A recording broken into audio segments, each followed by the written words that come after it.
Hello student, ये आज का चौथा सम है जो कि मैंने चूज़ किया सीबीएसई के बोर्ड का है। मेरे ख्याल से आईसीएसई के लिए भी इम्पोर्टेंट है, रिलेटेड टू एपी से है। मैंने बहुत सारा सम देखा है, उसमें से मैंने ये चूज़ किया। बहुत ही यूनिक सम है मेरे हिसाब से। बाकी आप लोग डिसाइड करिएगा ये कैसा सम है नहीं है, आप लोग भी लगेगा।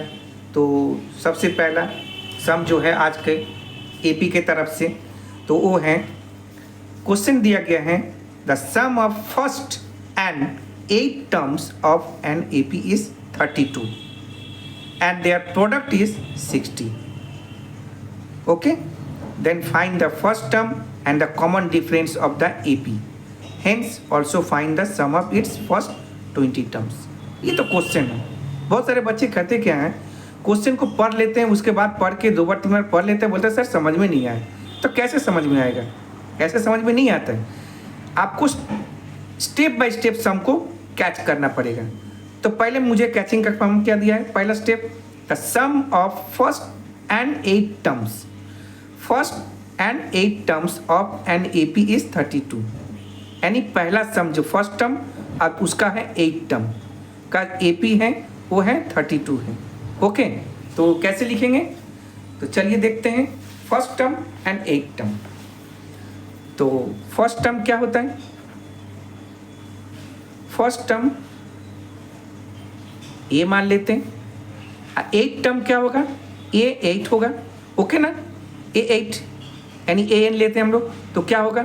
ए प्लस 7d.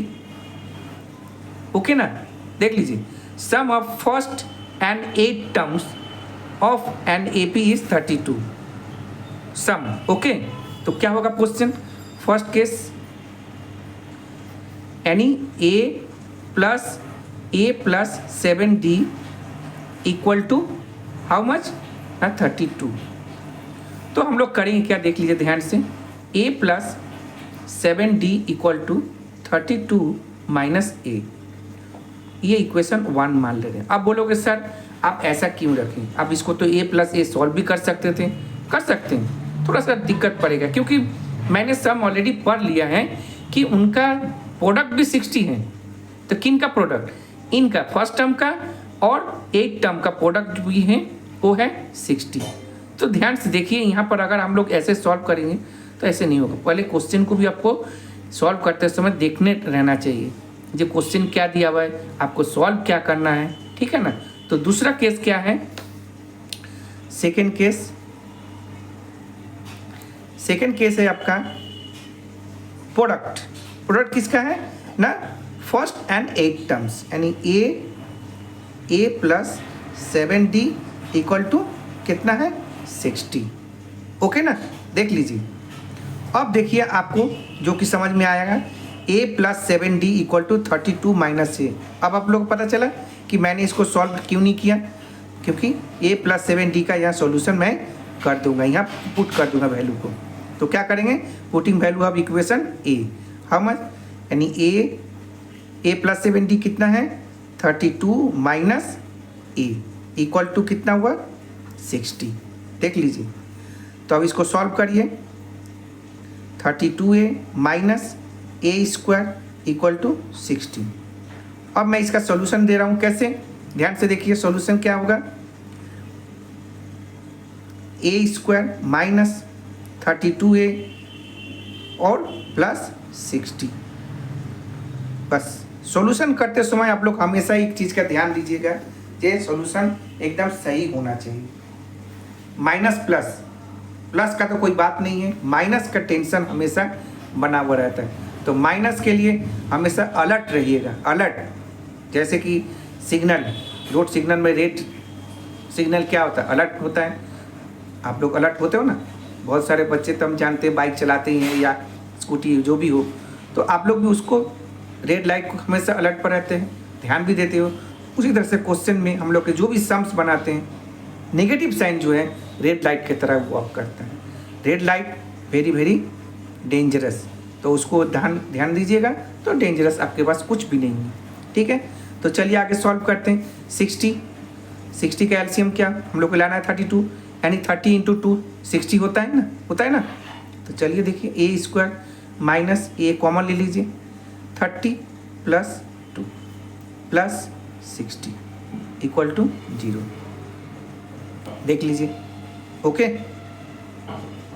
आप लोग आगे भी देख सकते हैं, शायद इसका कुछ और सोल्यूशन आप लोग को मिल जाए, लेकिन मेरे ख्याल से तो नहीं मिलेगा। ओके, तो ए स्क्वायर माइनस 30a प्लस यानी माइनस 2a, क्योंकि साइन अगर ब्रैकेट रिमूव करेंगे तो क्या होगा, साइन अपोजिट हो जाएगा, plus 60 equal to 0। A square यानी ये कॉमन ले लीजिए, a माइनस 30 माइनस 2 कॉमन ले लीजिए, a minus 30 equal to 0। Okay, तो क्या होगा, a minus 30 a minus 2 equal to 0। अब a इक्वल टू आपके पास दो वैल्यू आ रहा है 30 एंड 2। तो सवाल ये रहा ना कि हम लोग किसका वैल्यू लेंगे, 30 लेंगे या 2 लेंगे। तो सबसे इम्पॉर्टेंट चीज़ है, आप लोग यहाँ देखिए कि फर्स्ट टर्म एंड 8 टर्म मिला के 32 हो रहा है। अगर हम लोग 30 ले लेते हैं तो दोनों मिला कर 30 पॉसिबल नहीं है ना। तो इसका मतलब क्या है, मेरा फर्स्ट टर्म क्या हो जाएगा, 2 हो जाएगा। तो सब फर्स्ट टर्म क्या होगा, first term 2। Okay, 30 is not possible due to criteria of first case. Okay, first term. तो अब हम लोग को एक और क्वेश्चन पूछा है, वो है कॉमन डिफरेंस। कॉमन डिफरेंस यानी ए का वैल्यू आप यानी फर्स्ट टर्म यानी ए का वैल्यू आप किसी में भी पुट कर दीजिए, चाहे इधर चाहे उधर। तो क्या दिया गया गिवन, जो हम लोग फाइल किए इक्वेशन नंबर 1 में। Now a plus 7d equal to 32 minus a का वैल्यू क्या है आपके पास, 2 है, plus 7d equal to 32 minus 2। तो 7d इक्वल टू 32 माइनस 2, 30/2 इधर जाएगा, 2 माइनस में हो जाएगा। तो d इक्वल टू 28/7, 7 4 जाए 28। ओके, देख लीजिए। तो d का वैल्यू क्या हो गया मेरा, 4। ओके, देख लीजिए, d का वैल्यू 4 हो गया, देख लीजिए। ओके, अब आते हैं नेक्स्ट। सो इन्फॉर्मेशन हमारे पास क्या क्या मिल गया, a इक्वल टू 2 और d मीन्स कॉमन डिफरेंस जो कि 4 आया। ठीक है, और हमको लास्ट क्वेश्चन क्या बोला था, ध्यान दीजिए आपका, कि hence also find the sum of its first 20 terms. Sum of its first 20 terms.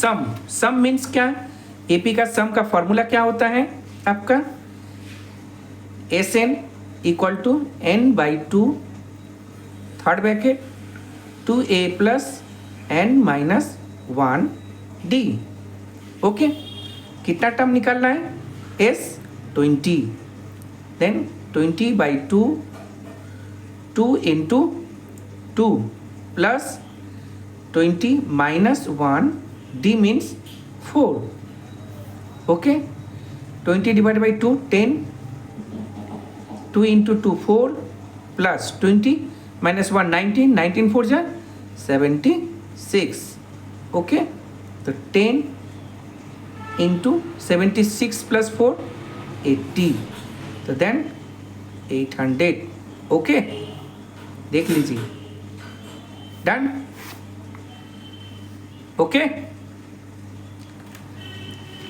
ये रहा आपका पूरा सम, देख लीजिए, पूरा सम आप लोग चेक कर लीजिए इसको। ओके।